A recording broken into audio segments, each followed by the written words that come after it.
Hi everyone, welcome back to Digital Partners. In today's video, we are going to show you how to pin comments on your Instagram posts. If you find this video helpful, let us know in the comments, leave a like, and subscribe to our channel for more tutorials like this. Let's get started. Once you're on your Instagram, go to one of your posts by tapping the profile icon at the bottom of the screen.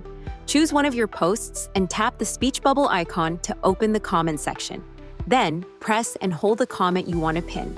It can be one from someone else or even one of your own. When the menu pops up, select Pin. To confirm, tap Pin Comment. You can pin up to 2 comments per post, and Instagram will notify the person whose comment you pinned. And that's it.